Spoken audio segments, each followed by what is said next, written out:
Surata 5, versículo 72, deixa muito claro: se você acredita que Jesus é Deus, você irá para o inferno.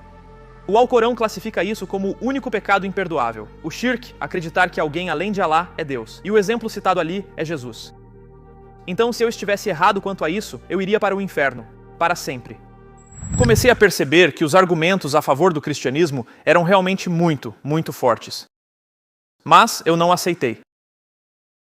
E isso é difícil de explicar, mas o motivo pelo qual não aceitei foi por fatores subconscientes. Havia muito que eu teria de abrir mão se me tornasse cristão.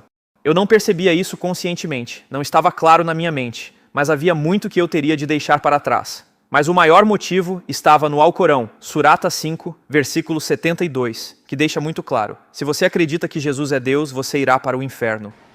O Alcorão classifica isso como o único pecado imperdoável. O shirk, acreditar que alguém além de Alá é Deus. E o exemplo citado ali é Jesus. Então, se eu estivesse errado quanto a isso, eu iria para o inferno, para sempre. Isso, porém, não me incomodava tanto quanto outros dois fatores. O próximo era que, se um muçulmano abandona a fé islâmica, mesmo aqui nos Estados Unidos, ele frequentemente é morto por isso.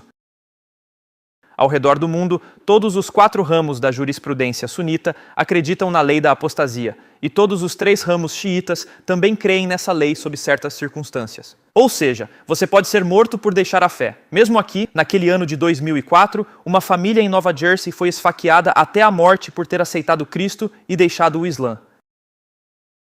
Mas o maior problema para mim era que, como filho único da minha família, se eu aceitasse Cristo, meus pais sentiriam como se eu os tivesse apunhalado no coração. Minha mãe e meu pai, que me amavam tanto, que cuidaram de mim, que abriram mão de tudo por mim, sentiriam que eu os estava traindo.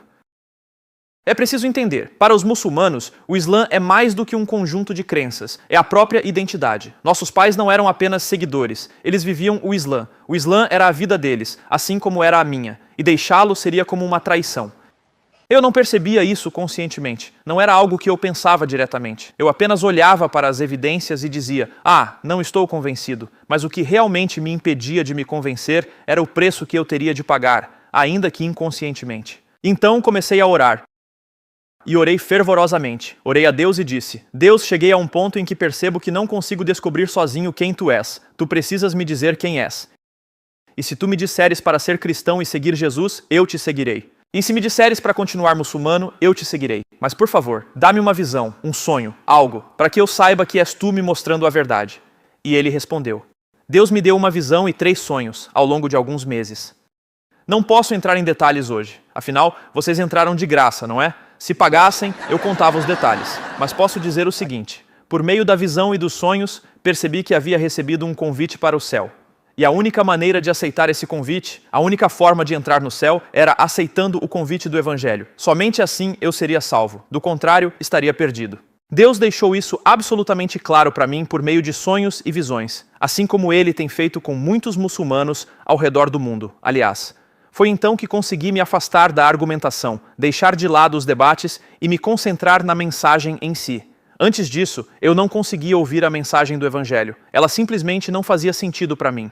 Mas naquele momento, quando percebi o que estava em jogo e Deus começou a me mostrar as coisas, com evidências e orientação espiritual, eu finalmente ouvi a mensagem.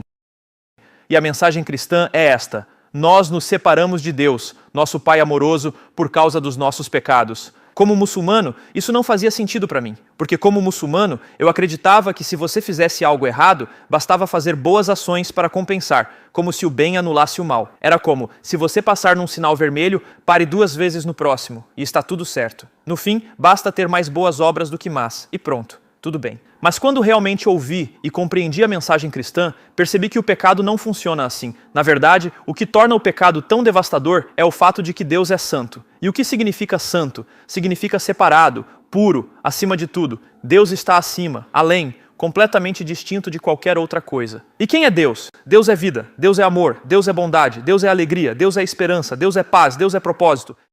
E quando eu peco, o que estou fazendo é intencionalmente me afastar de tudo isso. Estou me afastando da vida, do amor, da alegria, da esperança, da paz, do propósito. Estou me desligando da fonte de toda bondade. Quando eu peco, estou destruindo minha própria alma, porque o pecado é devastador. Não é apenas algo que se pode compensar com boas ações. Afinal, devemos fazer o bem de qualquer maneira. O pecado destrói você por dentro. Quando ouvi essa mensagem e realmente a compreendi, pensei, espere um minuto, você está me dizendo que eu me separei de Deus? Então, como posso voltar? Eu não posso. Eu não consigo me reconciliar com Ele por conta própria. Mas Deus sabe disso. Ele sempre soube, desde a criação do mundo. E Ele nos ama tanto que está disposto a tomar sobre si os meus pecados, as coisas que fiz contra Ele, as vezes em que lhe disse, com minhas atitudes, que não iria segui-lo, as vezes em que coloquei os meus desejos acima dos desejos do meu Criador. Ele está disposto a tomar essas mesmas coisas sobre si mesmo, porque nos ama tanto assim.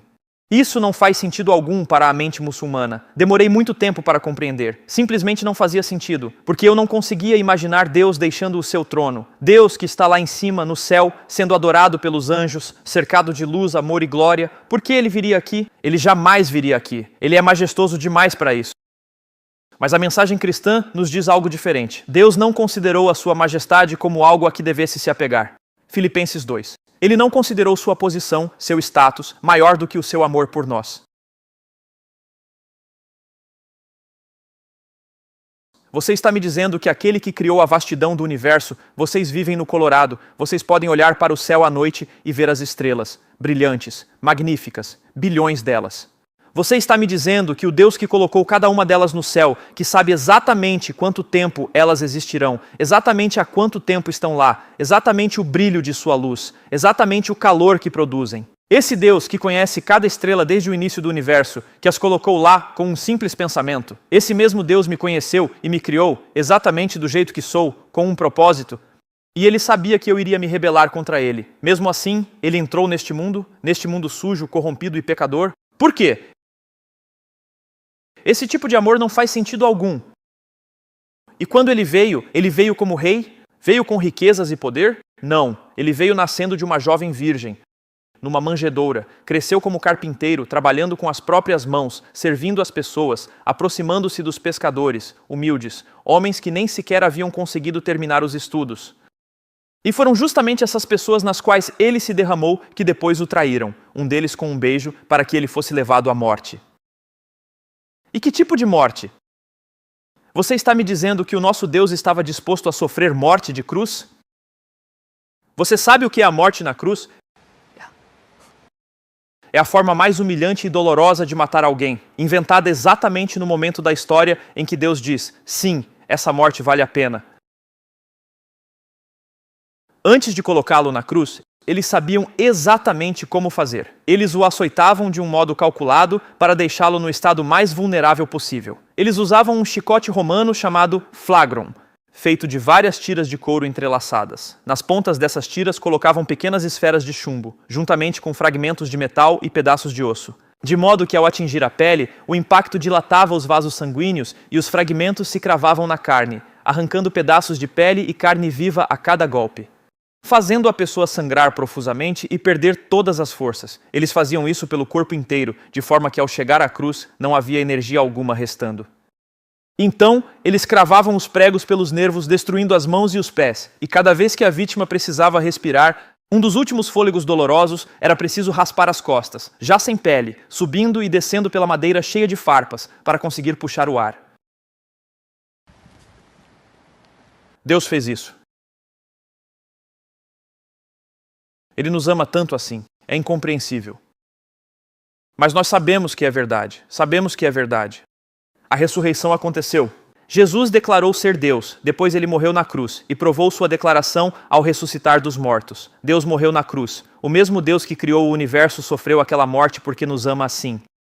Essa é a mensagem cristã. Essa é uma mensagem pela qual vale a pena crer. E se você me perguntar, Bill, você tinha uma vida perfeita, uma família que o amava, estava se tornando médico, tinha uma boa posição na sociedade, tudo ia bem para você. Valeu a pena? Eu digo, sim, absolutamente valeu a pena. Eu faria tudo de novo, 100 vezes, hoje mesmo. Minha mãe e meu pai não foram ao meu casamento. Cada vez que vejo um vídeo de um filho dançando com a mãe em seu casamento, eu penso, valeu a pena. Cada vez que vejo pais abraçando com orgulho seus filhos, eu penso, valeu a pena. Porque valeu a pena. E se eu tiver de morrer do mesmo tipo de morte que Cristo morreu para proclamar esta mensagem de esperança a outras pessoas, Isso seria a maior honra que eu poderia ter.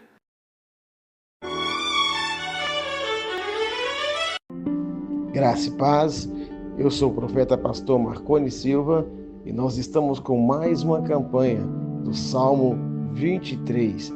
O Senhor é meu pastor e nada me faltará, nem na sua vida, nem na vida da sua família. Você crê nisso? Então escreva nos comentários, eu recebo o meu milagre em nome de Jesus.